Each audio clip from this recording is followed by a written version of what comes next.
I don't know. I feel so wrong right now. I mean, picture it. Everyone you love, all of your friends, your family's mother or father.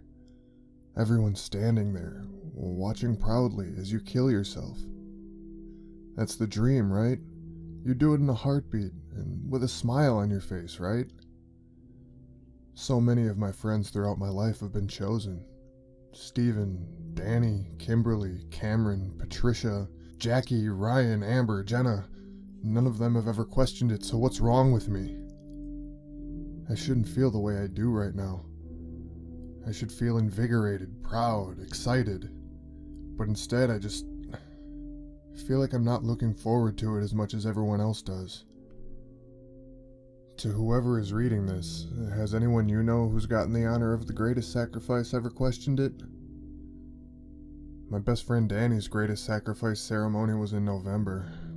He found out about a month before it, and I don't think his smile left his face since that moment.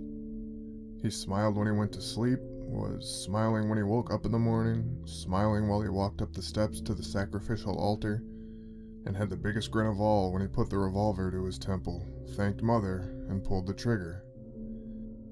You could just tell that when he stood there in front of everyone, there's about 40 of us plus the 15 people in the red robes that show up for all the honor ceremonies, but I don't know who they are. He was the happiest he'd ever been in his life.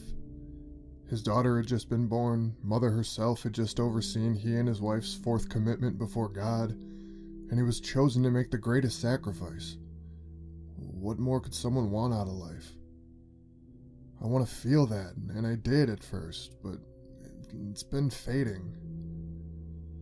When Mother's assistants came and got me, I was so excited.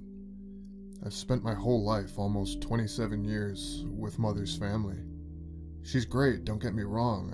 I don't want to give the impression that Mother is anything less than perfect. When my own parents randomly up and left me an orphan, Mother took me in and took care of me. I'll never forgive my parents for that. Who would just leave their baby? Mother said it would be better if I didn't know their names, and I'm glad she never told me. I will always appreciate Mother, and I should feel ecstatic that she and God chose me this time. I've been waiting since I was 10. I'm supposed to go to paradise tomorrow.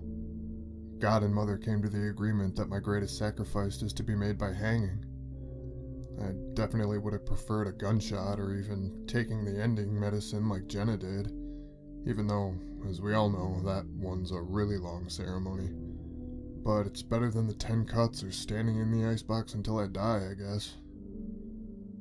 So I don't know how your families organize your revelations of sin, but in my family, we go to a small town of wayward people with no families near Mother's land. We go to this town and have to spend 2 suns there, talk to the godless people, learn about the sins of people with no family. Since, as you know, people who don't know what sins they've resisted can't possibly get into paradise. Last night I met a man at a coffee shop. Don't worry, I didn't get a coffee. And we began talking. He said that what I was telling him was ridiculous. I told him the facts, though, that he was the godless one and that he's just bitter that he'll never make it to paradise. He told me I should write down or record how I'm feeling and that he would put it on a computer and make it so the world could see. So I guess besides helping me with my second-guessing myself, can you please tell this man, his name is Nick in something called the YouTube, that the greatest sacrifice is the highest honor a human being can get? Just let him know that. I talked with him for a while though, and I mean, again, I know that he's a godless sinner with no family, so that speaks more to his character than anything. But he said that the greatest sacrifice sounds like something only brainwashed people look forward to, that the real world doesn't have mothers and fathers in the way I think it does. It's obviously a ridiculous notion, but it's an interesting thing to think about. Anyways, I guess I'm just feeling like I haven't done enough yet. I still haven't committed to anyone before God. I have no children, no one to make proud when my lifeless body sways from the sacrificial tree next to the altar. And I know Mother will be proud, but It won't be the same kind of proud like Matthew and Linda felt when their 11-year-old son Joseph had to jump from the top of the tree onto the jagged sticks they set up on the altar. You're probably listening to this and thinking I'm a coward, and I don't blame you. I probably am. Feeling that rope tighten around my neck sounds awesome, right? I know it should, but I'm just kind of wishing I was as excited as when Danny shot his face off, or when Karen had her arms and legs cut off, or when Bill set himself on fire. I know after it happens I'll be in paradise, but there's just so much stuff I still wanted to do here. I also do want to thank this man helping me. Nick seems like a good man despite being godless.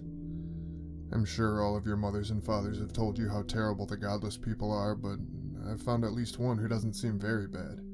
He's just very ignorant to the ways of the world. I've suggested he come to Mother's Land to meet our family when he has some free time. I told him that maybe he could be lucky enough to one day get picked by Mother and God, and he could get into paradise someday too. It's not too late for anyone. I want to say again how honored I am that Mother and God chose me, and express my sincerest apologies for my feelings. I know I'm flip-flopping a lot here. I'm gonna do it. I really just needed to get this off my chest. This time tomorrow I'll be in paradise, feasting with God and Danny and everyone I listed before.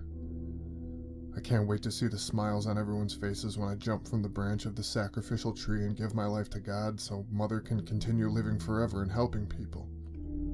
She's been helping people for almost 2,000 years, but I'm sure your family's mother or father has told you about her. She's incredible. I hope that each and every one of you get chosen to kill yourselves, and that you aren't plagued with these blasphemous thoughts and feelings like I am. I'll be at the coffee shop all day, and at least until it's time to go back home. And I'd love your advice on how to be more content with this amazing honor, if you have any. I'm gonna do it. But I just want to go into it with a clear head and a willingness beyond reproach. Whoever listened to this, I appreciate it. Wish me luck in my greatest sacrifice. And I hope that one day I see you in paradise too.